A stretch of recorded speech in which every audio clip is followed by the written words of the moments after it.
E aí pessoal, tudo bom com vocês? Está começando mais um Overdrive, o seu resumo semanal de notícias da cultura pop aqui da Black Company.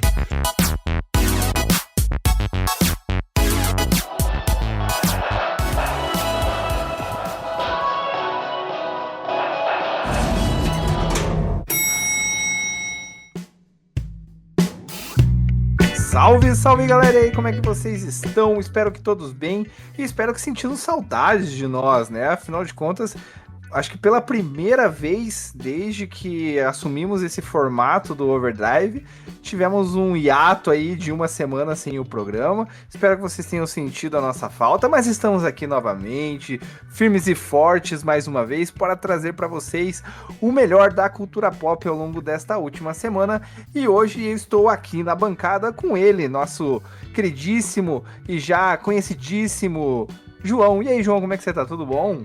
Olá, olá Sean, olá queridos ouvintes, é isso, tamo aí depois de uma semaninha sem ter, a gente tem que atualizar a galera, né, do que aconteceu, simbora. Então vambora, e também estamos aqui acompanhado dele, que sempre desce os nossos conteúdos, seja aqui no Overdrive ou nas outras áreas da Black em qual ele atua. E aí, cara, como é que você está? Tudo bom? Boa noite, meus caros. Pô, tô bem, tô meio cansadinho, não vou mentir não, tô que nem um pouco menos que o Xion, né, mas a gente tá indo, mano, muita coisa. Vou dar uma pontada, assim, pros nossos ouvintes, porque, assim, muita coisa aconteceu, muita coisa tá acontecendo e muita coisa vai acontecer até o final do ano. Então, meu amigo, só isso, tá? Então puxa o seu fone de ouvido, vamos com calma, porque tem muita coisa para acontecer. E bora então chamar o nosso elevador e vamos para o nosso primeiro andar. Vamos começar falando de streamings e TV.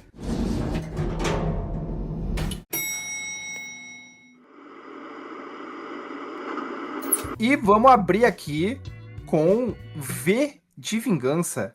A HBO tá aí preparando uma nova série já sob o comando de James Gunn, e o João vai contar um pouquinho mais do que a gente já tá sabendo, do que a gente já tem de informações sobre essa produção. Conta pra nós, João. Pois é, V de Vingança, essa lendária graphic novel, né, nasceu como uma graphic novel escrita pelo Alan Moore e o David Lloyd, vai ganhar essa adaptação pra TV. Depois de quase 2 décadas aí do filme de 2005, né? Foi bem marcante. E agora, essa produção ela vai ter o James Gunn, né? O grande figurão da DC aí, muito conhecido por Guardiões da Galáxia, pelo último filme do Superman. Ele vai estar envolvido na produção. Bom, de acordo com informações, está sendo desenvolvido dentro da DC Studios, né? Vai ser exibido pelo HBO. O James Gunn e o Peter Safran vão ser a dupla responsável por reformular. Tão responsável pela produção e essa dupla também que está envolvida todo esse universo DC. O roteiro vai estar por conta do Pete Jackson, não é o Peter Jackson, né, dos Senhor dos Anéis, é um outro rapaz, ele que foi criador da série Samurai Boy e da adaptação A Morte de Bunny Monroe. Bom, promete ser uma produção aí pelos padrões da HBO, né, que normalmente são produções de bastante qualidade. E é isso, a gente sabe que vai ter, não sabe direito quando é que vai sair. E pra quem não conhece a obra, ela que saiu originalmente na revista britânica Warrior, depois posteriormente foi publicada pela DC Comics. Ela se passa nessa trama que mostra uma Inglaterra distópica dominada por um regime fascista após uma guerra nuclear. E nesse cenário surge o V, um homem mascarado que desafia o sistema com ataques precisos e discursos que fariam qualquer político suar frio. Sua aliada Evie Hammond é uma jovem que se vê arrastada pelo olho do furacão. Tá aí. Eu, sinceramente, eu não li o quadrinho, eu não vi o filme de 2005, tô devendo aí. Talvez essa seja a chance aí de experienciar a história pela primeira vez, mas eu, antes disso tudo, de ela sair, eu ainda pretendo pelo menos ver o filme, né? Que é realmente uma obra icônica. Então tá aí mais uma obra da HBO não, né? Da DC, agora com a assinatura HBO, então a gente já espera grandes coisas, e também com a assinatura James Gunn, que, né, chegou com tudo aí para revolucionar o universo da DC. E então, quando vem com essa fusão, essa junção, a gente espera grandes coisas, né, João? Então tá aí, pessoal, conforme novas novidades forem chegando, novas novidades, ficou meio redundante, mas acho que é isso mesmo. É novidade, muita novidade. Novas informações forem chegando, então acho que fica melhor assim. A gente com certeza vai trazer para vocês aqui. E a HBO não para, né? A HBO sempre com muita coisa bacana, muita novidade chegando, sempre com grandes produções. E se você curte aí True Crimes, a HBO tem novidade também. Dia 13 de novembro chegando. E João, conta pra nós, o que é que tá chegando aí pra quem é fã de True Crime? Pois então, essa minissérie brasileira, né, que chama Ângela Diniz Assassinada e Condenada, que já chegou no catálogo da HBO, chegou no dia 13 de novembro, e que retrata aí um dos casos mais emblemáticos da história brasileira, um divisor de águas no debate sobre violência de gênero. A produção é dirigida pelo Andrusha Waddington, que inclusive é marido da Fernanda Torres, e também, inclusive duplo, dirigiu o filme que saiu há não tanto tempo atrás, que chama Vitória, estrelado pela Fernanda Montenegro. Pois então esse rapaz está por trás da produção e essa série também vai ser estrelada pela Marjorie este ano e Emílio Dantas. Né? Essa minissérie tem 6 episódios, recriam o crime, o julgamento e as consequências de uma sociedade que julgou a vítima antes do assassinato. É inspirado no premiado podcast Praia dos Ossos, da Rádio Novelo. A série vai refletir aí questões em volta de feminicídio e também como o modo como o país enxergava as mulheres, né, com esse olhar ainda que precisa ser questionado. Para quem não conhece o caso, né, em dezembro de 1976, a socialite Ângela Diniz foi assassinada a tiros por seu então companheiro Doca Street em uma casa de praia em Búzios, no Rio de Janeiro. O caso teve repercussão nacional, não só pelo crime, mas pela injustiça do julgamento. Né? No primeiro julgamento, o Doca foi absolvido sob a tese de legítima defesa da honra, argumento que provocou indignação pública e protestos feministas em todo o país. Né? Somente em 1981, após forte pressão social, ele foi condenado a 15 anos de prisão. Então está aí, muito interessante a história. Eu vi o trailer, né? Parece estar bem produzido a minissérie. Vou ver em algum momento. Tá aí, pessoal, mais uma série True Crime que tem ganhado cada vez mais espaço, né? Principalmente aqui entre o público brasileiro.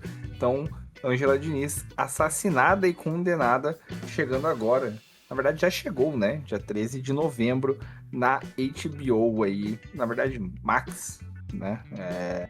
Para você que se interessou e vai querer acompanhar aí a minissérie. Para finalizar o nosso bloco aqui de streamings e TV, eu vou gastar mais um pouquinho da voz do João aí para contar o que o Jason Momoa tá aprontando aí, tá chegando. Jason Momoa e Kurt Sutter vão unir forças numa nova série de motoqueiros. Pior que ele tem essa vibe, né, João?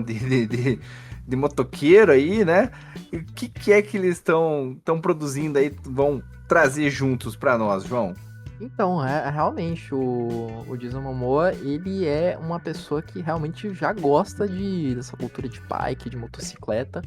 Vai estar envolvido aí essa série Nomad, que vai chegar no Apple TV Plus. Como você falou também, tá envolvido o Kurt Sutter, né, e o Chris Collins. E vai ser bem nessa pegada, né, da série Sons of Anarchy, né, série que também fez sucesso alguns anos atrás, só que agora vai se passar na Nova Zelândia, né, e a história a gente vai ver esse guerreiro dividido entre 2 vidas e 2 famílias, e ele vai precisar escolher o caminho que vai definir o seu destino. O Sutter e o Collins, eles vão escrever o episódio piloto, e o Collins vai assumir essa função de showrunner, né, a pessoa que toma conta da produção em geral, e os dois também produzem a série ao lado do Momoa e o Brian Mendonça. É isso, a gente não tem muitas informações, a gente só sabe que vai rolar aí, não sabe quando é que vai ser a estreia, mas pra quem gosta dessa temática, né, de motoqueiros e tal, tem o Jason Momoa, tem gente boa envolvida, Achei algo pra ficar de olho. Bacana. E o Jason Momoa, né, principalmente depois de Game of Thrones e acho que Aquaman também foi um impulso bem grande para ele. Tudo que ele se envolve acaba gerando aí um burburinho, né? Então, mais uma produção aí com o gigante Momoa participando. Eu gosto dele. Eu acho ele carismático. Vamos então chamar o nosso elevador aqui. Vamos para o nosso segundo andar. Vamos falar agora de cinema, pessoal.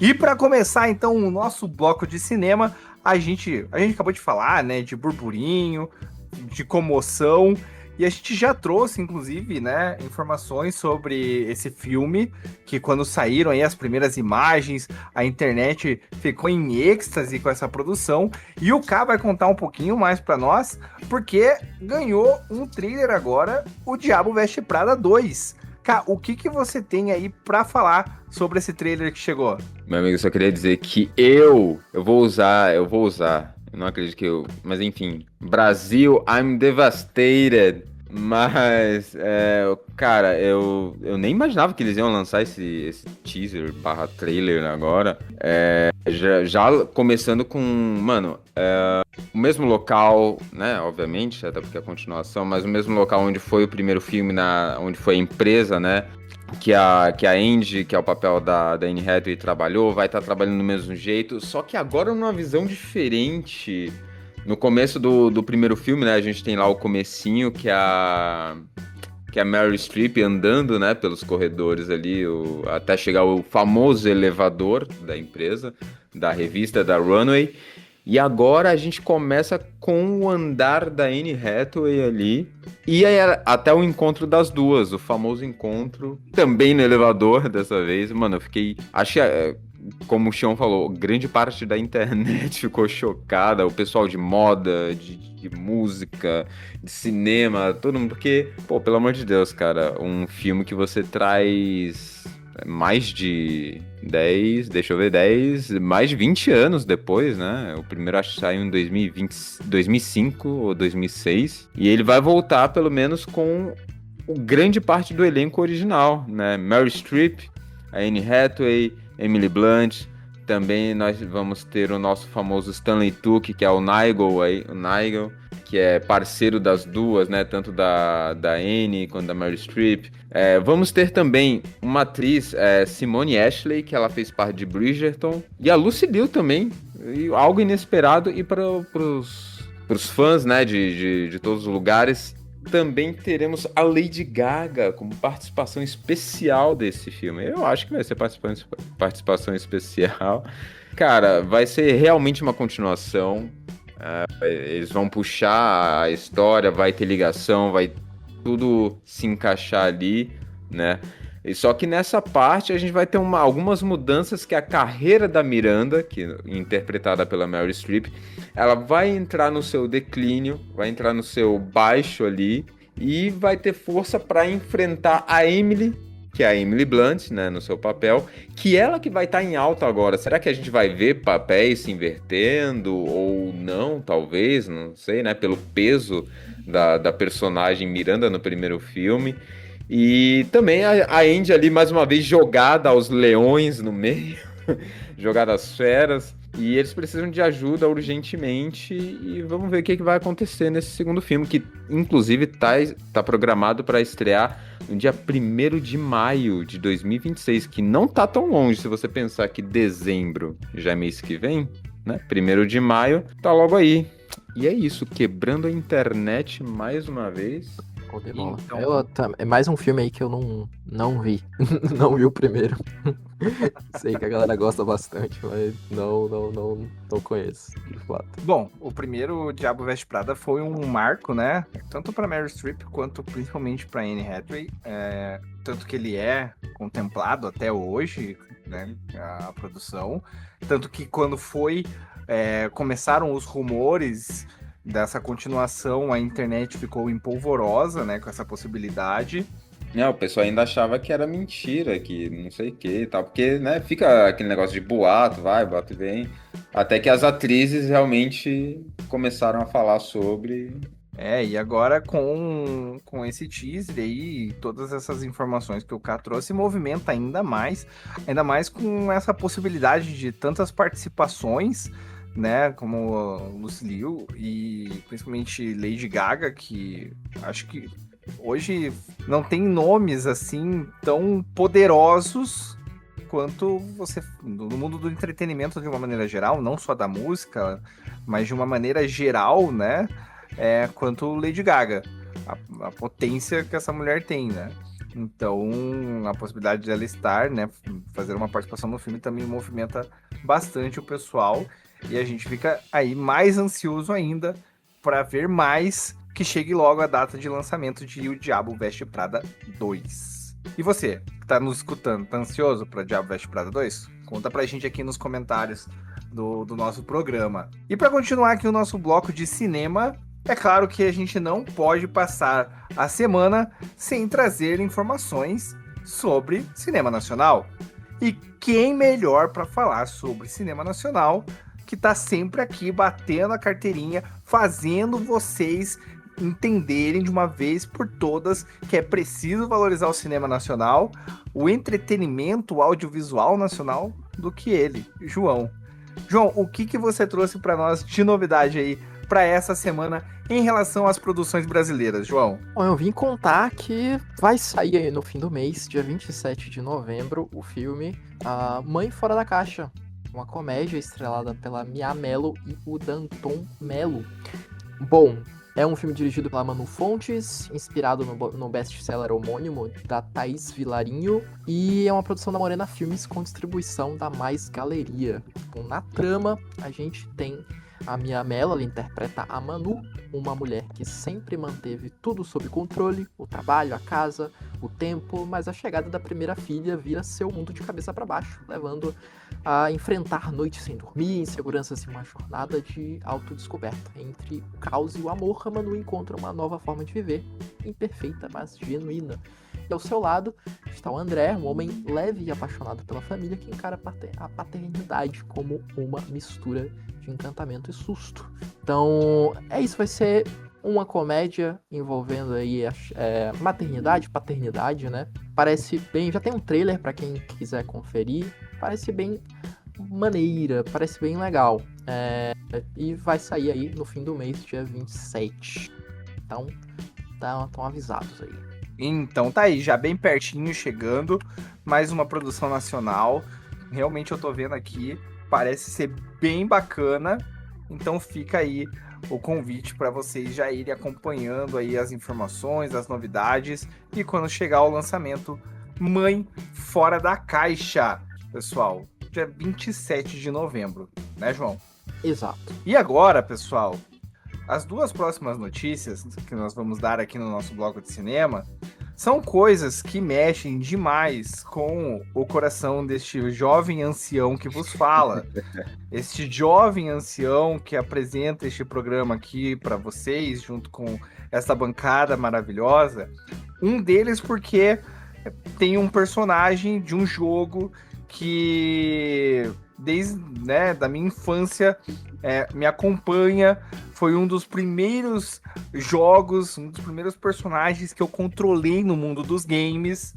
E o outro é um desenho que eu tenho um carinho gigantesco, assim, que é a minha animação, pra dizer assim, é o meu filme favorito de toda a vida, tá?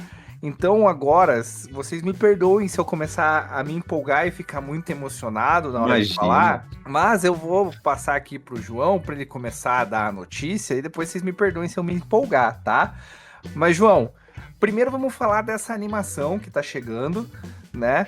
E que saiu aí um trailer, mais um teaser, mas que já dá aquele gostinho assim, né? Do que está por vir. Do que nós estamos falando, João?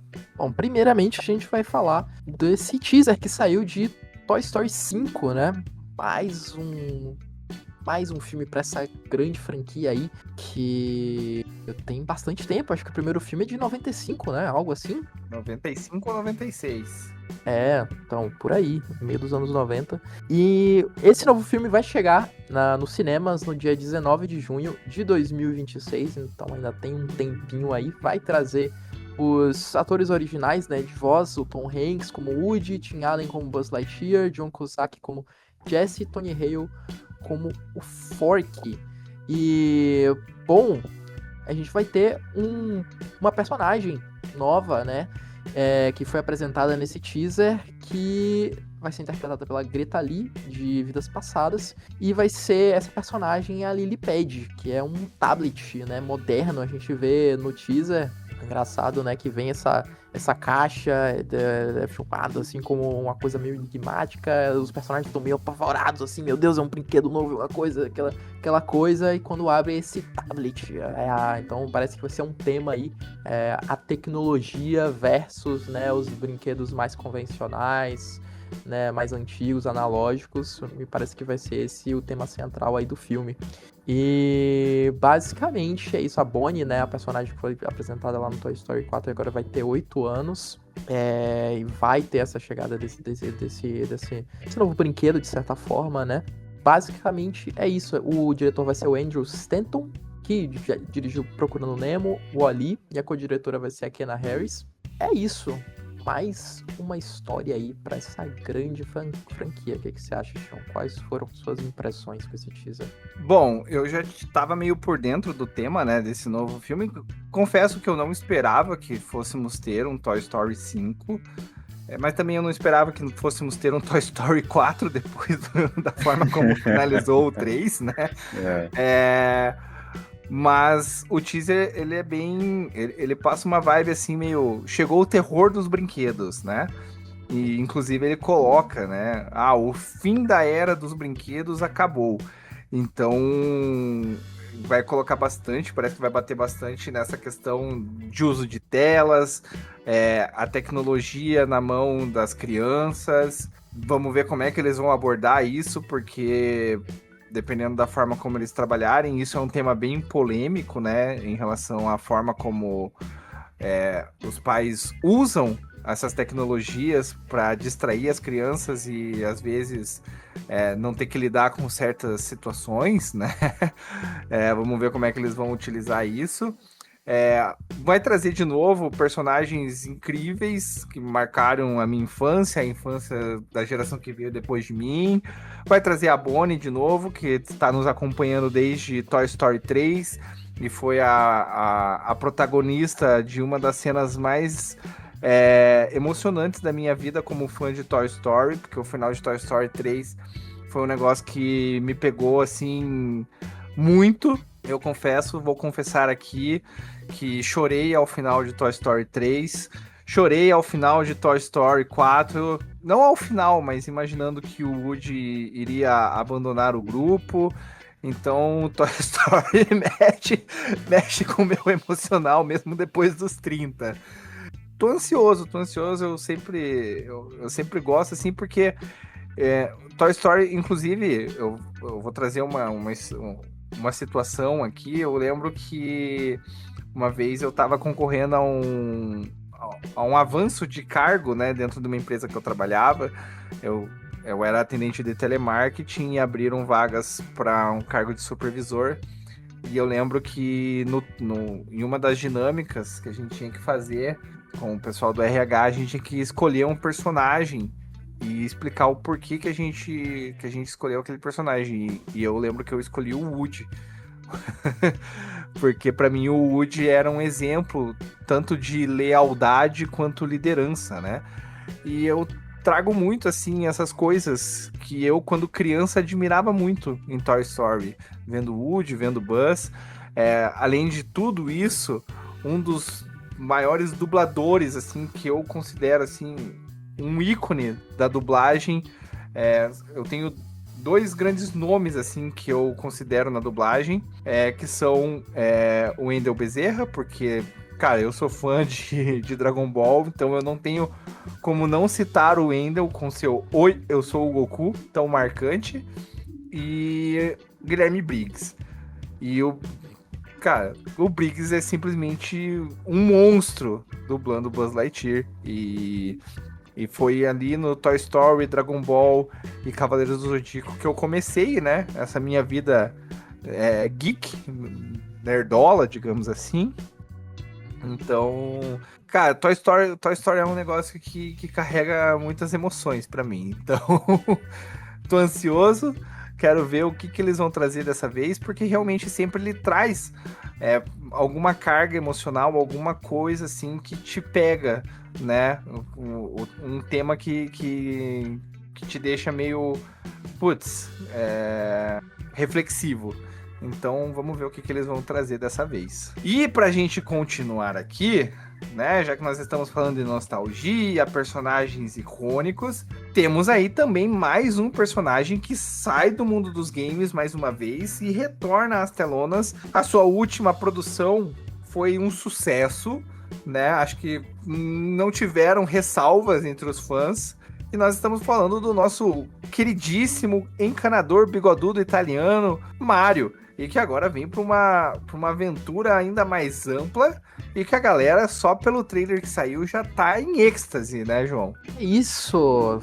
Saiu o trailer de Mario Galaxy, Super Mario Galaxy. Essa sequência do filme de 2023, né? Que, como você disse, fez um grande sucesso.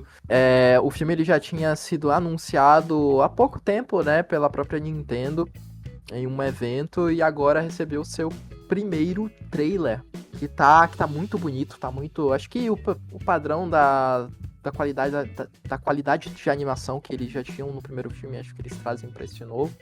E é isso, o filme vai ter a volta do Chris Pratt pro papel do Mario, vai ter a Anya Taylor-Joy como Princesa Peach, o Jack Black novamente como Bowser, e agora foi revelado a Brie Larson, né, como a Rosalina. Brie Larson, que fez a Capitã Marvel, tem alguns papéis, ela já fez, como é que é o nome daquele filme? Tem o Quarto de Jack, acho que ela ganhou o Oscar por esse papel, e tem Scott Pilgrim, que é um filme que eu gosto muito, eu gosto muito dela nesse filme. Tem também o Josh Safdie como Bowser Jr., que esse novo personagem que foi apresentado nesse filme aqui parece estar bem interessante, né? Vendo pelo trailer. Pô, pelo que eu vi, eu gostei bastante, assim, do que eu vi. Parece que tá bem divertido, sabe? Bem humorado, muito bem animado. É um filme que vai trazer... Acho que ele busca... A inspiração principal é justamente o jogo Mario Galaxy, né? Em que o Mario vai sair por vários planetas, tem muito essa questão das estrelas...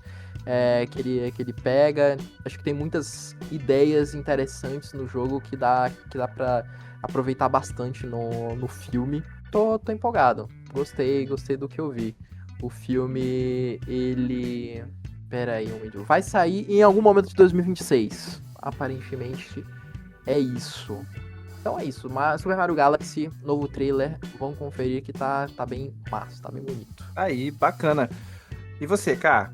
Empolgado por alguma dessas produções? Eu imagino que sim, né? Cara, eu não vou mentir. Eu também... Mano, foi tudo de surpresa, né, nessa semana. Eu não esperava, principalmente do Mario. Tipo, foi um negócio que eu vi assim, eu falei, ué, como assim Mario Galaxy? Só que ainda assim, tipo, eu gosto muito do Mario, tá? Não, por favor, eu gosto dele. Só que se for ver entre os filmes, eu acho que ainda fico com Toy Story. Entre os dois, tá? Entre os dois. Porque eu cheguei a ver o último Toy Story, eu fui ver nos cinemas e tal. Não é meu filme favorito, se for dizer assim, de animação e tal, não sei o que, enfim, no geral.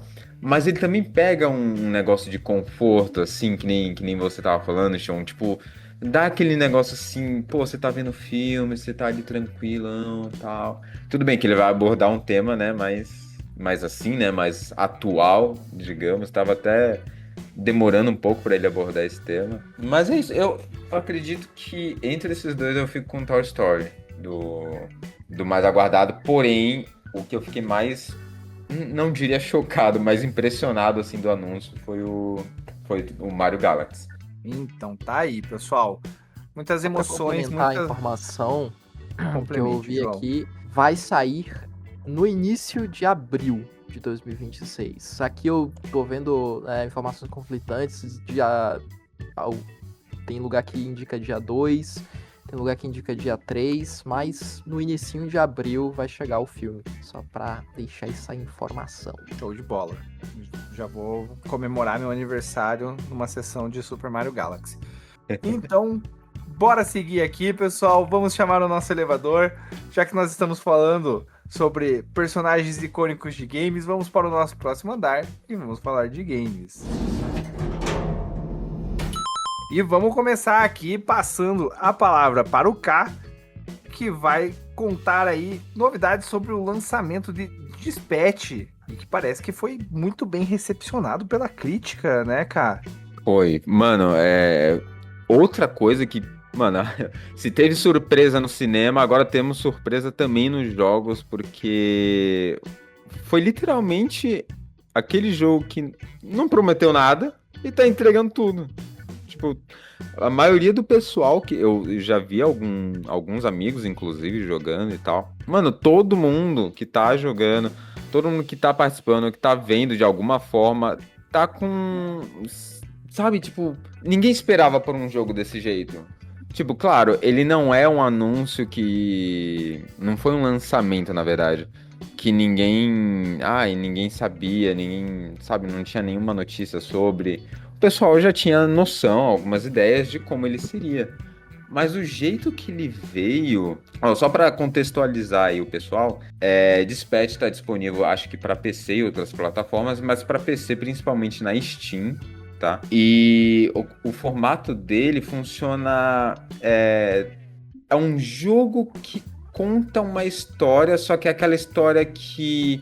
Você participa muito mais das cutscenes do jogo, né? Como se fosse uma série animada ali contada. E você que toma as decisões, claro, tem as ações também, né? Durante o jogo, batalhas e tudo mais. Só que ele foi dividido como se fosse uma série mesmo. Você entra no jogo, ele é dividido em 8 episódios. E cada episódio, como uma série, conta ali... a sua narrativa, né, juntando tudo ali, todo o enredo, e foi incrível, tipo, porque você pega um ano que a gente já teve Clair Obscur, né, Blue Prince, Death Stranding 2, Donkey Kong e Hades 2, e ainda me vem Dispatch, claro, teve outros jogos, né, obviamente, e aí me veio Dispatch, né, você controla um personagem chamado Robert Robertson III, ou o famoso Mecha Man, uma espécie de Homem de Ferro que digamos, seria o Homem de Ferro do Dispatch, né? Só que aí ele teve um problema com o seu traje e, enfim, não vou entrar muito aí na história, mas tem toda aquela narrativa de heróis, vilões. Tem a parte do drama também, né? Que envolve ali os personagens principais, decisões que você tem que fazer. Ele tem diálogos muito precisos. Tipo, cara, tem uns diálogos com alguns personagens que ele vai certeiro ali na problemática daquela questão. Um exemplo, tem um personagem ali que, se não me engano, ele ou já foi um super-herói, digamos assim. E ele digamos que ele é o aposentado, né? E aí já tá naquela fase, tipo, poxa, ninguém lembra de mim, eu não faço mais nada da minha vida. E dilemas desse tipo. Ele entra muito nessa questão de drama. É um jogo que foi desenvolvido pela... Me corrijam se eu estiver errado, mas AD Rock Studio, é isso? E pelo que eu vi, tem muita gente que trabalhou na Telltale, né? Porque justamente eles faziam praticamente esse tipo de jogo, bastante narrativo, de escolha, só que eu acho que acho que é um salto de qualidade para o que era feito com os jogos da Telltale, porque o nível de animação, assim, é realmente muito, muito bom. Mas pode continuar, K. Não, e só para vocês terem noção, ainda mais os ouvintes, se você não jogou ainda, esse jogo tem a cara daquela série Invencível. Sim. Mano, lembra muito. Só que é 3D, né? Dispatch é uma animação 3D, exatamente. Invencível é 2D, mas lembra, realmente. Uns traços assim e tal. Mano, é muito legal. Eu ainda quero jogar muito ele. E, cara, eu quero saber de vocês, o que vocês acham? O jogo veio assim, lembrando, mais um jogo que nem o João falou aí, que foi feito por ex-desenvolvedores que saíram de uma empresa e foram fazer o seu próprio projeto. E, mano, ele já chegou com nota em alguns sites, com nota de até 9,5. E ele não tá tão caro na Steam, pelo que eu vi. É menos de R$ 100, né? Realmente pra ficar de... Eu tô com bastante vontade de jogar. Ele parece realmente muito, muito bom. Muito pelo que... Ele tá pipocando várias ceninhas de rios, assim, TikTok. A galera... O pessoal já tá até montando meme. E dá pra ver que, sim, pelas pequenas cenas, assim, que o jogo é muito bem escrito, assim, muito bem feito, assim, de animação, bem dirigido, Sim. assim. Então, realmente, é um dos destaques do ano aí.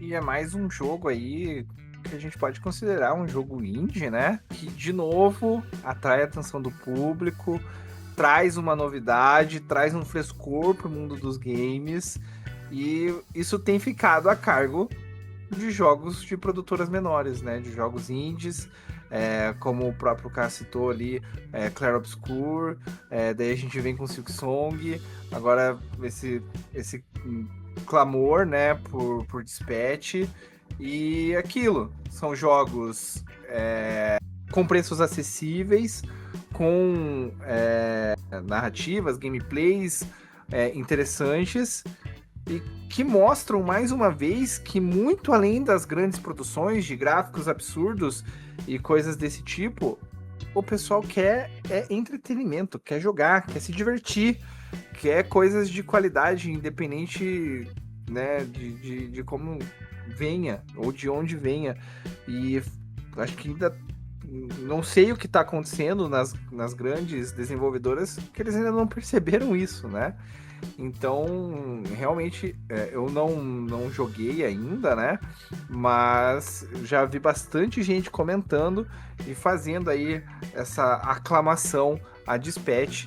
Eu tô vendo aqui o João falou, né, sobre a questão de valor. Tá ali na faixa, mais ou menos, né, de R$ 90.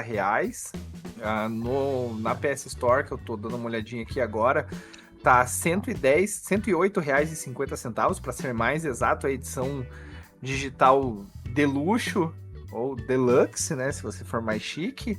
Então, são preços relativamente bem acessíveis, né? Assim como foi Silksong, ele tudo tá mais. R$ 88,99. Quase 90. A versão base, né? A O padrão. Deluxe também tá ali R$ 107,99. Uhum. Dá uma diferença de R$ 1 ali do que tá na Steam pro que tá na PSN. Então, né? É um jogo, né, que tá recebendo notas altíssimas, com um preço extremamente acessível e, mais uma vez, vindo de uma desenvolvedora com um orçamento menor, mostrando que nem sempre, né, é só de dinheiro se vive o mundo dos games. Às vezes, boas ideias e paixão por aquilo que está se produzindo. Então, o Dispatch vem e prova isso mais uma vez. Eu acho que 2025 tem sido um ano para comprovar que os gamers querem novidades, querem coisas diferentes e estão conseguindo isso através dos jogos indies. Já que a gente estava falando de Steam, né? A Steam parece que agora tá querendo dominar geral, né, João? Porque eles anunciaram aí um console. Que história é essa, João? Não só um console, uma pá de outras coisas aí. Mas então, nessa semana não, que quando sair já vai ser outra. Enfim, recentemente a Valve, a empresa que é dona da Steam, né, anunciou vários produtos aí, entre eles um novo console, entre aspas, assim, porque é um PC, só que focado para o público de console. Anunciaram também um novo controle, o controle deles, né, que tem as várias funcionalidades únicas, assim, bem robusto, assim, em termos de tecnologia, é um controle bem interessante. E também anunciaram o Steam Frame, que é o novo headset de realidade virtual deles. Então eu vou falar um pouco sobre cada um Bom, o Steam Machine, ele é um PCzinho, basicamente, que ele é um cubinho, ele parece muito o console lá, o GameCube da Nintendo, ou um Xbox Series X, que é ele meio a torre, como se tivesse cortado na metade. Ele é um cubinho, assim, bem pequenininho, bem discreto, e ele é um PC com relativamente robusto, assim, em termos de poder. Ele não é o que a gente tem mais de top de linha, mas também ele não é fraco, sabe? Ele é uma máquina forte que realmente vai pegar as pessoas pelo custo-benefício, imagino, e pra galera que gosta da experiência de console, mas que quer ter também a liberdade do PC. No PC a gente tem, né, os jogos mais baratos, no PC a gente tem várias opções de como a gente pode experienciar os jogos. Então, essa máquina promete entregar 4K a 60 FPS utilizando a tecnologia da FSR, né, que é de upscaling, para praticamente todos os jogos da Steam. Então, realmente é algo ousado até de se falar para as especificações dele. Que ele tem um processador lá da AMD, que eu não vou lembrar agora nesse momento. Tem 8 GB de VRAM na placa de vídeo dele. Tem várias opções de armazenamento. Ele vai ser uma máquina que o objetivo dela não é ser upgradeável, não é uma palavra que existe, mas que você não vai poder fazer upgrade fácil, assim, porque muitas peças são soldadas, então é bem um aparelho pensado para você comprar e usar da forma como ele veio. E a Valve diz que ele é 6 vezes mais poderoso do que o Steam Deck, que é o console portátil, né, o PC portátil que eles lançaram há alguns anos e que vem fazendo bastante sucesso lá fora e até aqui no Brasil, sei de muitas pessoas que têm. Foi um console realmente, um aparelho que fez bastante sucesso e parte da razão pela qual eles estão trazendo esse Steam Machine é de que muitos jogadores eles afirmavam que usavam bastante o Steam Deck na versão docada, né, que ligada a um monitor ou à televisão, né, e não na versão portátil. Então eles identificaram aí uma oportunidade de trazer essa opção de quem, né, não quer ter os empecilhos de outros consoles, no Xbox, no PlayStation, mas ter a liberdade do PC, mas também ter essa comunidade, essa praticidade que o console traz. É isto. Tem bastante coisa técnica que daria pra falar, mas aqui pra deixar o podcast mais dinâmico, vou seguir. Temos também o Steam Controller, né? É um controle que ele tem várias tecnologias interessantes. Ele tem analógicos TMR, né, que segundo a Valve oferece aí uma melhor sensação, resposta, confiabilidade a longo prazo, né, de durabilidade das peças. Ele tem um giroscópio que vai ajudar ali para quem gosta de se movimentar, usar o controle de mouse em determinadas situações, ou até mesmo mirar em jogos de tiro balançando o controle. Nessa linha também ele tem os trackpads que também tem no Steam Deck, né, que eles também seguem essa proposta de oferecer opções de controle para jogos de PC que não necessariamente são otimizados para serem jogados no controle.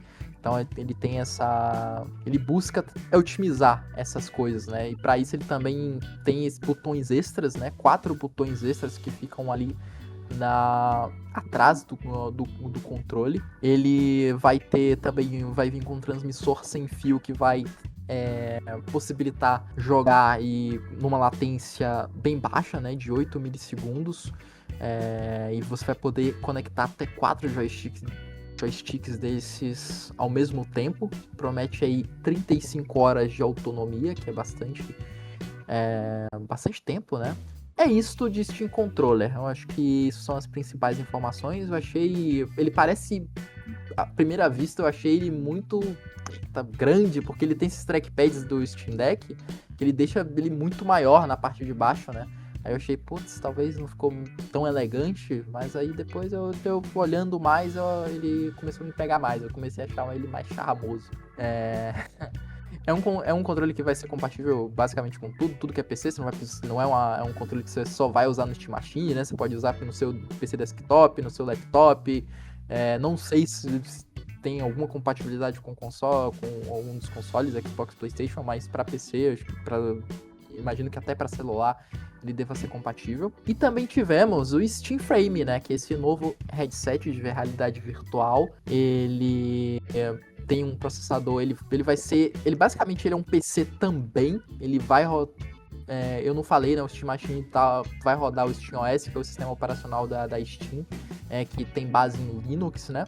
Que também é o que já tem no Steam Deck.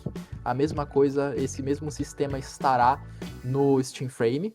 O processador dele é um Snapdragon 8 de 8ª geração, né? É arquitetura ARM64, vai ter 16 GB de RAM.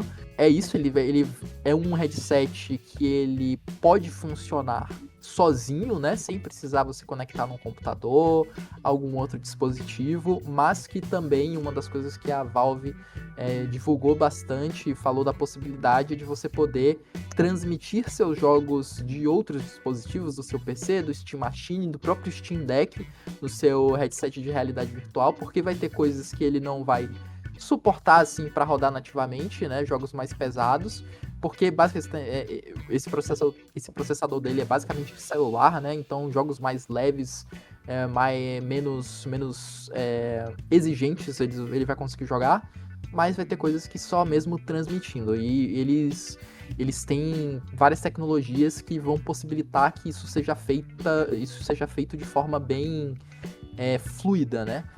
Sem baixa latência, para você não ter travamento, né? Porque até você tá usando um headset de realidade virtual, se você tem um lag ali, tem uma coisa que não responde da maneira que deve ser, você começa a sentir enjoo, dor de cabeça. Então, eles prometem que vai ser uma experiência bem suave, assim, nesse sentido.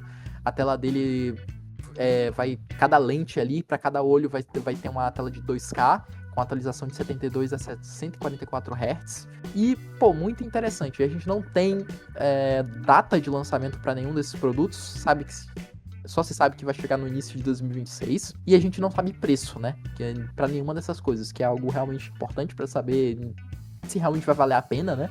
Se ele vai ter essa adesão no mercado, porque é algo muito significativo, né, para você comprar um produto desse, saber o preço. A gente não sabe, mas imagino que a Valve vai se preocupar em manter competitivo, né? Acho que o Steam Deck não é um produto barato, mas também comparado a outros PCs portáteis ou produtos que entregam algo próximo ao que ele entrega, ele é o mais barato, assim, se você parar pra pensar. Então acho que a Valve vai se preocupar em manter esses produtos competitivos para as pessoas considerarem realmente adquirir. Então é isso, falei um bocado, muita informação dessa aí da Valve. O que vocês acham? Vocês acharam, não sei se vocês chegaram a ver alguma coisa, vocês acham interessante? Chamou atenção? Bom, eu sou uma pessoa que tô sempre acompanhando, né, novidades, principalmente quando se trata de portáteis, porque com a correria que a gente vive hoje em dia, quanto mais opções, eu acho que o portátil vai ser o futuro do mercado, tá? Tanto é que o próprio PlayStation Portal, apesar de todas as N objeções que ele tinha, tem sido um sucesso, porque o pessoal tem a possibilidade de estar jogando, né, o seu console, o PlayStation 5 em qualquer lugar. Então, é uma aposta que eu acho muito válida por parte da Valve. Só que daí a gente tem que ver como é que ele vai chegar pro nosso mercado aqui, né? Porque, infelizmente, a gente tem opções muito pouco acessíveis de portáteis. Hoje a gente fala de portátil, vamos lá, a gente pensa num ROG, pensa no próprio Nintendo Switch, que são opções relativamente caras, né? Então, vamos ver como é que ele vai chegar, mas realmente me chama a atenção e eu fico curioso para ver como é que vai ser o desenrolar dessa história aí. E falando, né, já que estamos falando de novidades e Steam e PC e tudo mais, a gente vai falar de Horizon. Não, mas espera aí, Sean, como assim a gente vai falar de Horizon? Horizon Zero Dawn, Horizon Forbidden West, que se tornou uma franquia aí muito marcante da PlayStation, né? E você vem falar de PC. Porque vai rolar aí um MMO de Horizon que não vai sair pra PlayStation. E agora você deve estar se perguntando, como assim? Você deve estar, assim, de queixo caído, tentando entender como assim um jogo de Horizon que não vai sair pra PlayStation. E o João vai contar mais pra nós, né, João?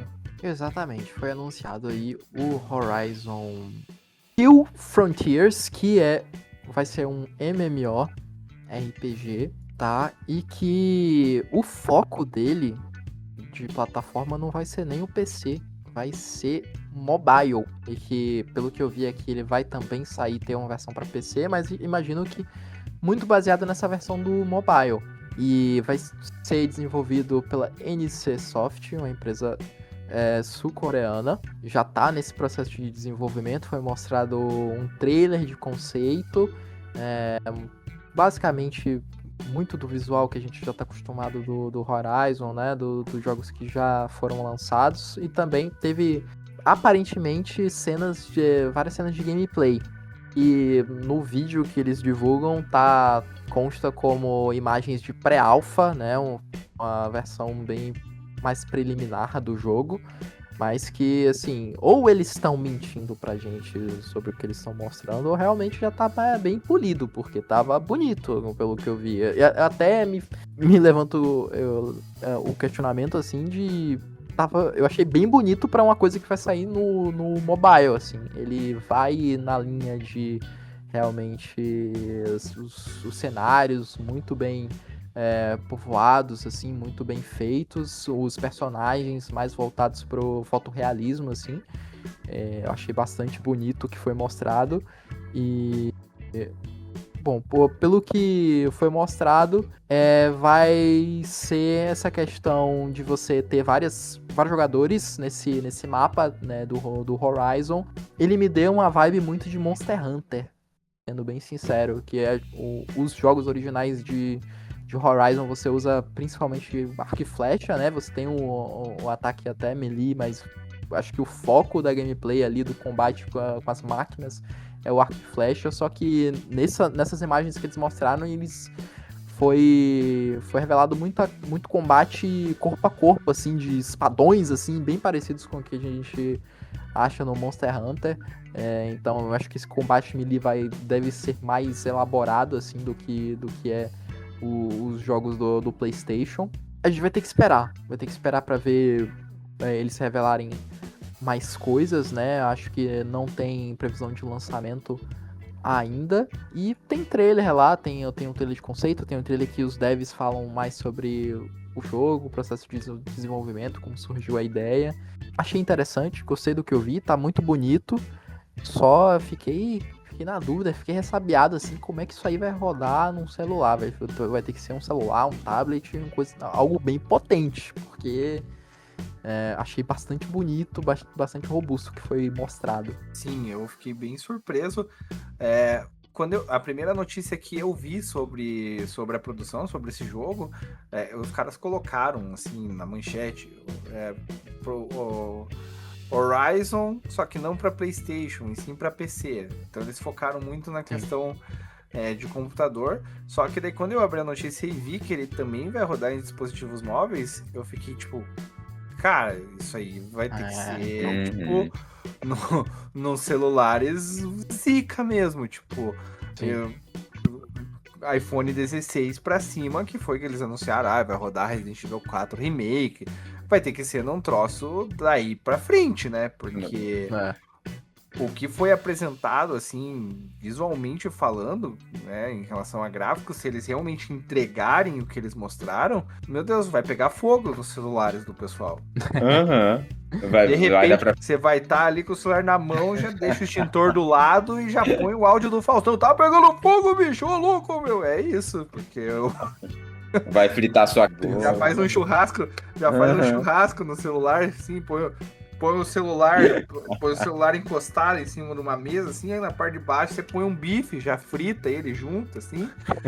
Mas, brincadeiras à parte, realmente, o que foi apresentado tá bem interessante, chama muita atenção. Primeiro que eu fui pego de surpresa, né? Mas realmente, como eles falaram, Horizon tem muito potencial para entregar, abrangir o seu universo, né, além da Eloy, e entregar outras experiências como essa, né, como o MMO. Então, tô bem curioso para ver como é que eles vão desenrolar esse projeto. Porque, vamos lá, eles até tentaram fazer, né, aquele Horizon VR lá, mas era bonito também, né? Mas o problema é que o VR ainda é uma tecnologia que, né, não, assim, não sei quando que ela vai vingar de verdade, porque o pessoal ainda tem, né, muitas objeções em relação ao VR, mas agora não, a gente tá falando de uma coisa... Pode falar, João. Não, tipo assim, falando do teve esse Horizon, né, do PlayStation, o próprio hardware do PlayStation, a própria Sony, acho que parece que abandonou, porque não sai jogo também, né, deles pro PSVR 2. Então, eles próprios abandonaram. Porque acaba sendo uma tecnologia cara, você precisa investir muito, e que o público ainda não tá... Eu sinto que ainda não está preparado, e não falo só de mercado brasileiro, eu falo mercado global. Eu sinto que o pessoal ainda não tá preparado e ainda, né, tem muito pé atrás com a tecnologia VR, assim, para você se aprofundar muito na tecnologia e nas produções de jogos para essa tecnologia. Mas agora a gente está falando de um jogo que vai estar acessível na palma da tua mão. Então é bastante interessante. Eu, como fã de Horizon, inclusive, eu me prometo 100 chibatadas toda semana quando eu lembro que eu ainda não consegui zerar a Forbidden West. O Zero Dawn, pra mim, é uma obra-prima, e tudo que é relacionado a essa franquia eu sempre fico assim... Vamos acompanhar, porque Horizon merece, e é uma franquia que chegou assim meio quietinha, né? Meio, estamos lançando esse exclusivo aqui dessa... Opa, caiu minhas coisas aqui, desculpa, pessoal. Estamos lançando aqui essa franquia, todo mundo ficou meio, mas esses dinossauros robô no meio de um troço meio, parece pré-histórico. E quando a gente vai acompanhando a história, né, do Zero Dawn, a gente fica... Cara, isso aqui não é tão absurdo, não. Isso aqui é uma coisa muito plausível, na verdade. Então, uma história que faz a gente ficar muito reflexivo, assim, sobre os rumos da humanidade de uma forma geral. Apesar de parecer utópico, quando você para analisar com calma os caminhos que a gente está tomando em relação a mudanças climáticas, ao meio ambiente, a forma como a gente interage com a terra em que vivemos, né? Horizon é uma franquia que pega fundo nisso, Zero Dawn, né? O Forbidden West, como eu falei, eu mereço chibatadas por não ter terminado ainda. Mas é isso. Filosofamos agora. Nossa, filosofei muito. Então, pra gente não estender muito mais. Então tá aí. Horizon vai ganhar, então, um MMO que vai rodar no seu celular. Você vai poder fritar um bife e fazer um ovo junto, né? Não, brincadeira. Mas tá aí, vai estar disponível para celulares, para dispositivos móveis. E conforme as informações forem sendo divulgadas, com certeza a gente vai trazer mais aqui para vocês. E para encerrar o nosso bloco de games, você que está aí chegando, reta final do ano, passou o ano inteiro discutindo, botava um joguinho para rodar lá em janeiro, já falava, não, esse aqui é o jogo do ano. Aí vinha outro em fevereiro, falava, não, esse aqui agora é o jogo do ano. Aí veio maio, abriu maio ali com Claro Obscuro, não, agora é esse aqui o jogo do ano. Aí depois veio um pouquinho mais pra frente, Silksong, não, esse aqui é o jogo do ano. Então, pra você que acha que todos os jogos que você jogou esse ano merecem o jogo do ano, tá chegando a hora. O The Game Awards 2025 tá chegando e vai ter transmissão em streaming. Olha só que chique, tá ficando muito chique esse negócio, né, João? Exato. É isso, notícia bastante breve, não tem muito o que desenvolver sobre isso, mas o The Game Awards vai ter transmissão aí no Amazon Prime Video. A cerimônia aí vai acontecer no dia 11 de dezembro deste ano, de 2025. Acho que não tem maiores informações sobre isso. Vai estar lá, vai ser mais uma opção de você assistir. Que engraçado, porque assim, é um evento que já tá no YouTube. É meio que todo mundo tem acesso ao YouTube, né? basicamente é muito acessível.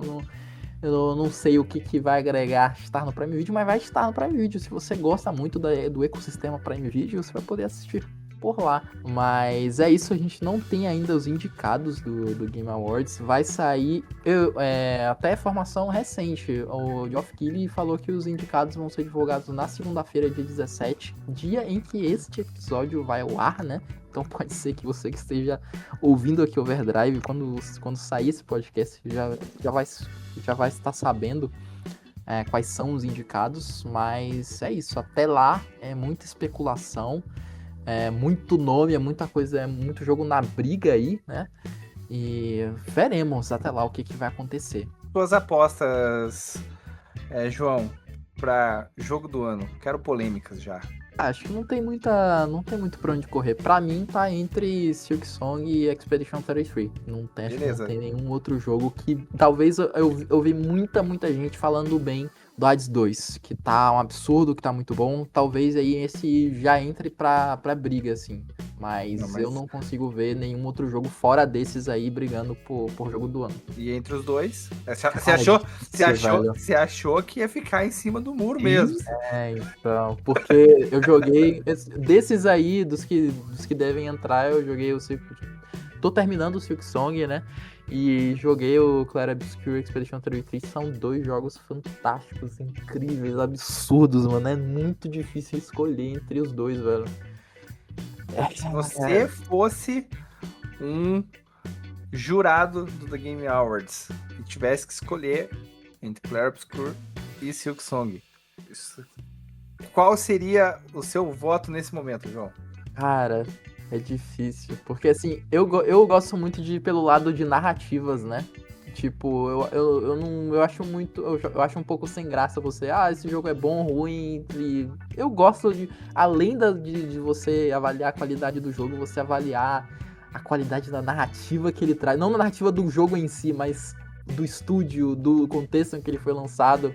Eu acho que os 2 jogos, eles têm histórias fortes, assim, além de serem jogaços, eles têm narrativas por trás deles, assim, de o Clair Obscur, de ser um estúdio lá da França que nasceu um estúdio pequeno, que veio para ser na contramão do que ninguém se interessa por JRPG, né? Fora dali eles fizeram o jogo deles, né? Trazendo a bagagem cultural deles e artisticamente um jogo incrível, a narrativa, a gameplay é tudo muito, muito bom.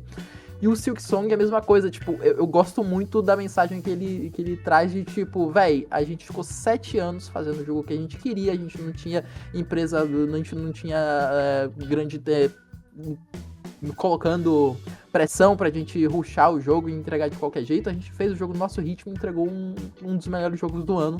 Uma experiência absurda, de incrível, linda. É muito difícil, cara. Mas talvez Clair Obscur, talvez seja uma experiência mais redonda, porque eu sinto que o Silksong, muita gente pegou ranço dele por causa da dificuldade, que é um jogo muito, muito difícil. Tem muita gente que, realmente não gostou do jogo por conta disso, que acabou abandonando por achar injusto, achar que os devs estavam sacaneando os jogadores. Então acho que talvez tenha esse fator rejeição do Silksong por conta disso, mas eu acho 2 jogos incríveis e pra ganhar talvez eu voltaria no Clair Obscur. Tá bom. Você foi bem político, tentou fazer uma média pros 2. A gente entendeu. Mas, então tá aí. Temos Clair Obscur. Eu vou de Clair Obscur. E, cara, você não pense que você vai ficar quietinho aí, não. Porque a pergunta vale pra você também. Jogo do ano de 2025 para cá. Diga pra nós. O cara jogou o Clair Obscur e o Silksong também. Então está aí, eleito pela bancada do Overdrive 72, Clair Obscur será o jogo do ano. Por unanimidade ainda, né? Apesar das várias ressalvas positivas a Silksong, eu escolho Clair Obscur porque eu acho que o Silksong, apesar de todo o tempo de produção, dos caras fazerem o jogo do jeitinho que eles queriam, a fórmula ainda é encaixada no que foi apresentado em Hollow Knight. O Clair Obscur chegou do zero. Tipo, não, nós vamos apostar em RPG de turno, por mais que digam que esteja obsoleto, nós vamos entregar uma experiência diferente, e veio na contramão de todo o restante. Então eu acho que esse aspecto me pega muito para colocar Clair Obscur um pouco à frente de Silksong. Mas é isso, nós estendemos demais aqui o nosso bloco de games, mas é para compensar, porque eu sei que você que está nos ouvindo estava com saudade do nosso Overdrive. Então nós estamos compensando a semana passada que não estivemos aqui. Mas bora chamar o nosso elevador, vamos para o nosso próximo bloco e vamos falar agora de música e literatura.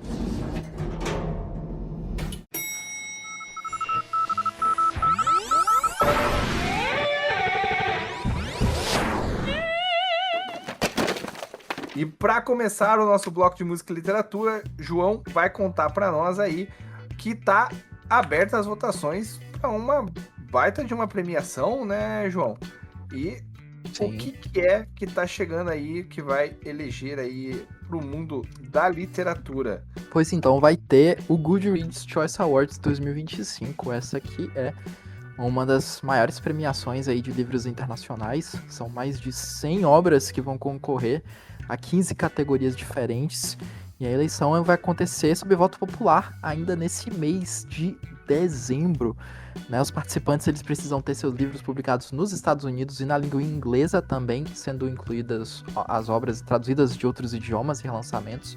Os concorrentes aí precisam ter sido publicados entre 16 de novembro de 2024 e 14 de novembro de 2025. A rodada inicial, né, vão ter obras classificadas com média avaliativa de no mínimo 3.5, né, o livro escolhido deverá concorrer a uma única categoria por gênero literário, mas também pode ser indicado como romance de estreia. Em caso de série, apenas um volume poderá ser indicado para cada classificação. Os autores poderão ser indicados aí em várias categorias diferentes, desde que um dos livros elegíveis de sua autoria seja distinto de outro, ou de gêneros literários que irá concorrer. Então, é isso, né? Vai ter essa premiação pra galera que gosta de literatura, já fica ligado, né? Acho que sempre dessas premiações, acho que sempre dá pra tirar recomendações, né? De se esses livros que se sobressaem nas premiações, eu acho que são interessantes de ficar de olho pra correr atrás. Então, fiquem ligados aí quando sair os resultados do Goodreads Choice Awards 2025. Então tá aí, pessoal. E é claro que assim que a gente tiver, sejam as indicações e quando sair também os premiados, estaremos aqui para contar para vocês que estão aí ávidos por novas leituras e, como o João falou, sempre traz boas recomendações, né, essas premiações. E para falar um pouquinho de música aqui, vamos falar agora sobre Bullet for My Valentine. Eu adoro quando vocês colocam essas palavras assim, porque eu tenho que praticar o meu inglês, entendeu? E eu gosto assim, bullet, olha, é uma palavra muito bonita assim de se falar, né? Bullet. Bullet for My Valentine. Valentine também é uma palavra bonita, né? Então, eu gosto também. Bullet for My Valentine. Eu gosto de dar ênfase, Valentine. Substitui Youngblood. O que rolou aí, cara, que teve essa substituição aí entre essa galera para os festivais aí de 2026? Então, meio futebol aos 45 do segundo tempo, sei lá, porque foi bem bizarro. Simplesmente lançaram, falaram que ele não vinha mais, o Youngblood, né? Um festival que está previsto para acontecer agora em 2026, né? Se não me engano, o Limp Bizkit vai tocar nesse festival. E aí, de abertura, seria o Youngblood, que é um artista que está fazendo muito sucesso agora, inclusive depois do seu último lançamento em parceria com a Aerosmith. Então, assim, né, o mundo inteiro, todo mundo tá gostando dele e tal, tá sendo muito legal. Ele tava previsto para vir ao Brasil e simplesmente não vem mais. Não deram detalhes à produtora dele, apenas falaram que ele não poderá mais se apresentar aqui no Brasil, né, nesse festival. E aí simplesmente jogaram assim, ó, vai ser Bullet for My Valentine, é isso aí. E é isso. A banda que fez sua última apresentação esse ano, né? Foi esse ano, eu acho. Ou foi... Eu sei que teve no Rock in Rio, né? E em São Paulo. Enfim, já teve alguns shows recentes, o Bullet for My Valentine, no Brasil. E agora vem de novo, né? Vai abrindo o Limp Bizkit. Eles vão estar aí juntos, formando esse festival enorme. E aparenta que eles vão tocar um disco muito famoso, né? Muito famoso no mundo inteiro, chamado The Poison. É um dos seus, acho que primeiros CDs, né, da Bullet. E é algo que muita gente espera pra ver, porque normalmente os artistas fazem isso, né? Pô, pegam algumas músicas ali, né, mais famosas e tal, e colocam no show ali junto com as músicas que foram lançadas recentemente, né? Então, às vezes, muita gente vai num show e fica, pô, mas seria bom se ele cantasse aquela música lá, né, e tal, é tão boa e não sei o que e tal, e acaba não acontecendo. E dessa vez eles vão trazer o álbum inteiro e já celebrando os 20 anos do lançamento desse disco. E é isso. Não tivemos detalhes do Youngblood e a notícia foi essa. Bullet for My Valentine, Limp Bizkit. E é isso, 2026, muito show aí. E vai ter coisa pra caramba, mano. Dinheiro que aguarde. Preparem os bolsos, né? Mas, então tá aí, notícia da substituição, sem muitas explicações, né? Já que o K colocou aí uma metáfora futebolística, quando chegou ali na coletiva de imprensa, os dirigentes e os técnicos não quiseram dar muita explicação, mas a substituição foi feita. Agora quem não teve substituição, mas lançou novo álbum, mandou avisar que é hoje, né, João? A Ludmilla. É hoje. Então saiu o novo álbum aí da Ludmilla, chamado Fragmentos. Ele saiu no início desse mês, no dia 6, aí nas principais plataformas, né, de música. E ele tem 15 faixas que transitam aí entre os ritmos do R&B e o pop. Tem várias colaborações com outros artistas, né? Como a Luísa Sonza, a Duquesa, Júlia Costa, Vitória Monet, Lato, Munilong e Veig, não sei como é que fala o nome desse rapaz. Basicamente é isso. Pra quem gosta da Ludmilla, vai, não tava sabendo que tem álbum novo, vai no Spotify, no seu aplicativo de streaming de música favorito e que tem música nova. Então tá aí, Ludmilla, e a gente agora vai para um outro extremo, né? Estávamos falando de Ludmilla. A Ludmilla eu já nem sei mais o que ela canta, se ela tá ainda no funk, se ela virou pagodeira, mudou. se ela já tá migrando para outro estilo, mas, né, nós vamos aí de pagofunk, então, vamos chamar assim, do pagofunk da Ludmilla para um metal, né? Ou parte metal, quando a gente fala de uma banda, parte emo, quando a gente fala de outra banda, né? Com possíveis shows aí chegando ao Brasil em 2026, que é Metallica e Evanescence. O que a gente tem aí que traz essa possibilidade para os fãs dessas bandas? O que tá rolando? Porque, assim, aparentemente não. O Metallica já tá fazendo uma turnê, né? E vai continuar ela. Tem muita coisa pra eles fazerem ainda. Mas o que acontece? Já tem shows em alguns lugares, se não me engano, na Austrália e na América do Norte, onde o Metallica já confirmou que o Evanescence vai ser a banda de abertura deles, né? Desses shows. E tá rolando aí alguns rumores, obviamente, acho que desde o começo do ano, inclusive a gente já trouxe aqui várias vezes, o Metallica tá pretendendo vir ao Brasil em 2026, junto com essa turnê, né? E especulações por conta disso, já que ele tá levando Evanescence, né, para outros shows em outros países com uma banda de abertura, é possível que aqui no Brasil aconteça a mesma coisa, então você vai ver Metallica, você vai ver Evanescence junto, no mesmo show, não é festival, é isso aí, as duas bandas juntas e, cara, é um rumor forte, é porque, tipo, já tá acontecendo, né? Então, resta esperar pra sair mais notícias se realmente vai ser confirmado, né?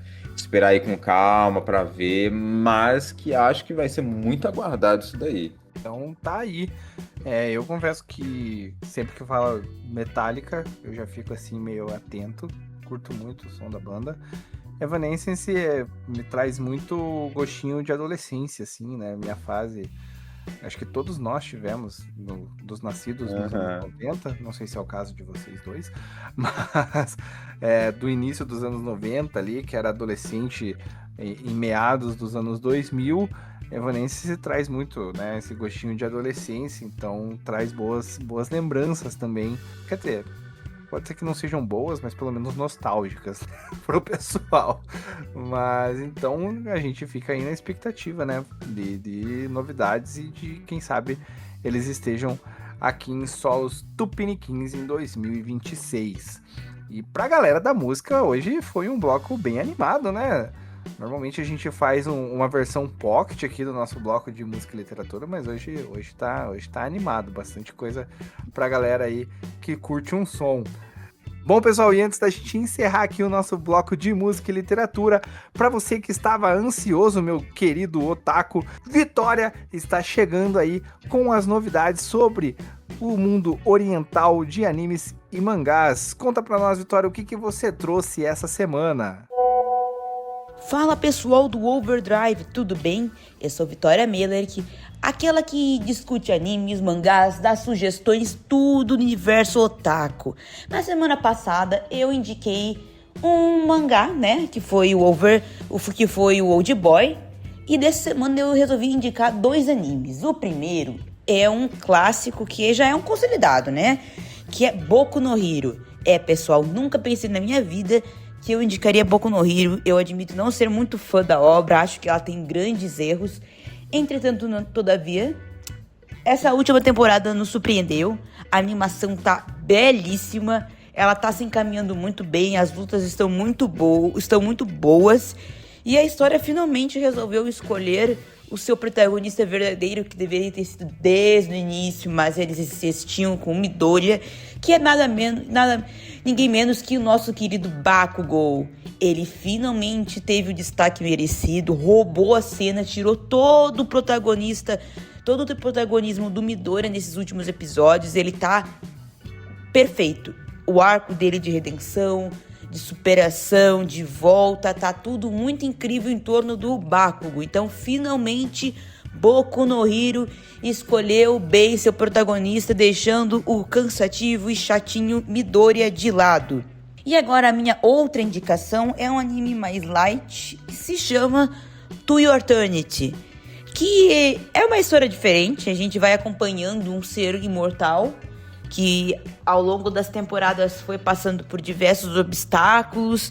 Ele tinha, quando começou o To Your Eternity, ele tinha aquele Baki que sempre matava um personagem bom. Agora acabou isso porque, spoiler, trouxe alguns de volta. E aí a gente vai acompanhando esse ser imortal ao longo de eras, anos, milênios vão se passando. Ele vai se fortificando, se tornando cada vez mais humano, deixando esse peso de ser um ser imortal, praticamente um deus, para se tornar cada vez mais humano.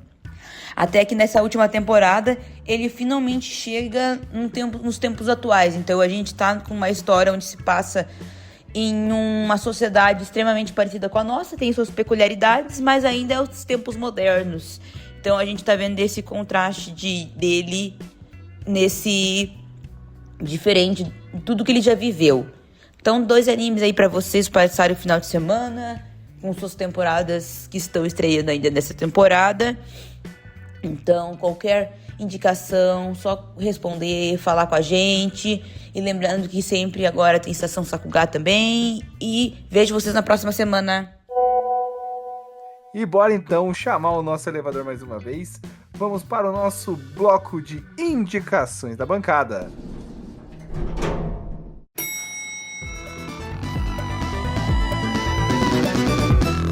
eu vou começar o bloco de indicações chamando o K para dizer o que ele trouxe aí, o que ele vai recomendar para os nossos ouvintes essa semana. Pô, é isso, meus caros. Assim, eu já falei no começo, eu quero jogar também, já venho trazendo o jogo aqui, Dispatch. Tá? Eu indico Dispatch. Se puderem, vão jogar. Se não tá podendo jogar agora, você é daqueles que não liga pra spoiler, assiste alguém jogar, vale a pena. Você vai ver uma série enquanto a pessoa joga, é muito divertido. Agora, se você não é daqueles, pô, não vou assistir live de ninguém, nenhum vídeo, porque eu não quero spoiler, aí tudo bem. Mas ainda assim, fica a minha indicação se você puder jogar, é muito legal. Cara, eu acho que não tem muita coisa que eu possa dizer. Não tem uns filmes assim que eu esteja acompanhando. Vai. Aliás, não, calma. Tem um que eu quero ver ainda. E se não me engano, acho que já estreou. Me corrijam, por favor, se eu estiver errado. É o Truque de Mestre, terceiro ato. Eu indico, eu quero muito, não assisti ainda, não. Por favor, não me deem spoilers, vocês já assistiram, ouvintes também, não me deem spoiler nos comentários. Mas é isso. Essas ficam minhas duas indicações. Truque de Mestre que eu gosto bastante, hein? Vou falar pra vocês. Vou acompanhar o K aí nessa indicação que eu quero assistir esse Truque de Mestre 3. E você, João? O que você trouxe de indicação pra galera essa semana aí? Então, por esses últimos tempos, eu basicamente só jogo videogame, velho. Então tá meio um tom só, assim, eu não tô indicando coisa diferente. Mas vou indicar mais um joguinho, um jogo brasileiro. Eu gostei muito na época que eu joguei, que chama Bem Feito. O Bem Feito, ele é um joguinho que ele é muito, muito interessante. Que ele pode parecer muito simplesinho, muito à primeira vista, mas que à medida que você joga, você vai entendendo qual que é a dele, acho que ele vai ficando muito mais interessante. Ele é bom. Basicamente, ele é um simulador de vida, né, onde o protagonista ali é o Reginaldo, que é um garotinho, assim. E você vai fazendo tarefas domésticas ali, tal, só que vão chegando pessoas ali que vão falar com você na sua casa, tal, vou pedir pra você fazer, e você pode fazer escolhas. E você tem uma lista de tarefas assim que te mandam fazer, e algumas dessas escolhas são um pouco questionáveis, assim, de você fazer umas coisas. Não vou revelar o que é, que eu acho que é muito interessante ir pra esse jogo meio sem saber nada. Ele é curtinho, assim, só que ele lembra muito Undertale, né? Undertale, que você tem a opção. Ele brinca com o fato de, assim como Undertale, ele brinca com o fato de nos videogames a gente estar condicionado a cumprir essas tarefas que o videogame manda sem questionar muito, sabe? E ele apresenta consequências talvez bem graves, talvez bem, né, significativas, questionáveis moralmente, e te fazem refletir sobre isso. Basicamente, bem feito. E outra coisa muito interessante sobre esse jogo é que ele tem uma... Por exemplo, a ideia dele é que, de forma fictícia, ele é um jogo de um console esquecido chamado Jogaroto, de 1999, um console portátil. Só que esse console portátil nunca existiu. Só que o jogo, ele meio que trata como se esse console tivesse existido, que se fosse um jogo perdido que foi achado e que você está acessando um emulador, né, o sistema operacional Garotron OS. Você tá jogando esse jogo por meio de emulador. E então toda a interface, quando você abre o jogo, é como se você estivesse ligando o PC. Você tem as pastas, né, que você pode olhar informações, que até tem coisas tipo assim de história fora do jogo que você vai desbloqueando ou vai fuçando, como se for... Cara, eu acho muito interessante toda a forma como o jogo é pensado, assim. Tanto essas mensagens, esses temas que ele trabalha dentro do jogo, como essa coisa meio que fora do jogo, né? De você ter essa história meio fictícia, né? Que dá esse temperinho à experiência toda. Gostei muito, ele é baratinho, R$20, assim, na Steam. Volta e meia ele fica em promoção. Jogo brasileiro aí, muito interessante, curtinho. Fica a minha recomendação, Bem Feito. Então tá aí, se você não pegou a recomendação que o João trouxe para vocês. Aí você fez mal feito, pessoal. A minha recomendação dessa semana, um jogo também, tá? Na verdade, são 2 jogos que eu estou tentando, nessa minha correria ultimamente, tentando jogar um pouquinho. O primeiro é Little Nightmares, né? Pequenos Pesadelos, mas que não vai te dar pequenos pesadelos. Ou talvez sim, né? Depende do seu nível de receio com jogos de terror e suspense. Mas o joguinho da Bandai... A secundária tava cagada ali de medo quando fez a live. Então, Inclusive, Nossa, bem isso. lembrado pelo João, já tivemos uma live aqui de Little Nightmares 3, um jogo que tá... Bom, Little Nightmares sempre entrega muito na questão de arte, né? Eu acho bem diferenciado. A questão do suspense, do terror também acaba pegando bastante, porque quando você olha o tipo de arte de Little Nightmares, você não imagina o tipo de medo que você pode sentir, né? Então, a minha primeira recomendação é essa. E a minha segunda recomendação, apesar de ser um jogo já, né, muito batido e tudo mais, só que os caras fizeram nessa temporada um troço que eu tô achando um absurdo, assim, que é Fortnite. Fortnite resolveu fazer aí uma parceria com os Simpsons e simplesmente trouxe Springfield para dentro do jogo. E tá um troço absolutamente insano. O pessoal já tá falando que chega a ser um absurdo ser uma mini temporada, essa temporada dos Simpsons, que tinha que ser uma temporada completa de 3, 4 meses. Então fica aí, se você é fã de Fortnite, faz tempo que não joga, dá uma chancezinha aí pra Homer e sua turma, porque tá bem bacana essa temporada do Fortnite, pessoal. Dito isso, encerrado aqui as nossas indicações, deixa eu agradecer ao pessoal que esteve aqui comigo na bancada. Cá, muito obrigado pela presença e pelo tempo aí. Valeu, para Cidinho. abrilhantar o nosso overdrive com as informações que você trouxe. E isso, estamos aí sempre que precisar. Pô, é um prazer participar junto aqui, trazendo as notícias da semana. E, mano, até o final do ano vai ter muita coisa. Então é ETA atrás de ETA. Então, vocês já ficaram espertos aí que teremos o K mais vezes aqui conosco no Overdrive. E sempre agradecer ele, né, que está aqui quase toda semana conosco. João, muito obrigado mais uma vez. é isso, sempre um prazer estar aqui. É muito massa gravar PlayStation sempre. E que legal ter aqui a presença do K, né, que de vez em quando eu espero que volte com mais frequência. Gosto muito de você, meu amigo. Tá aí, pessoal. E é claro, agradecer a você, porque se nós estamos aqui fazendo este projeto, é porque nós temos você aí do outro lado que nos escuta e que nos acompanha. Então, muito obrigado a quem acompanhou o programa até aqui. Espero que vocês tenham gostado. Espero que vocês tenham matado a saudade, ficado com aquele quentinho no coração depois aí do nosso hiato de uma semana sem o nosso Overdrive. E espero vê-los novamente na próxima semana. E é claro, sempre fazendo aquele pedido especial. Se você estiver nos escutando no YouTube, não esquece de deixar o like, se inscrever no canal da Black e já ativar o sininho para não perder os próximos Overdrives e os demais programas aqui da casa. Como nós falamos, tivemos aí uma live de Little Nightmares que você iria ver, ou você pode ver ainda, porque está salvo aqui, né? Os nossos apresentadores tomando alguns sustos aí, né? Passando alguns medos jogando Little Nightmares e também trazem sempre assuntos muito pertinentes para você que gosta do mundo dos jogos. E é claro, pedir para você também, se estiver no seu agregador, colocar aí os canais da Black entre os seus favoritos e também nos seguir nas redes sociais, @BlackCompanyBR_. É a nossa conta para você nos seguir lá no Instagram. Pessoal, dito isso, muito obrigado. Até a próxima. Tchau.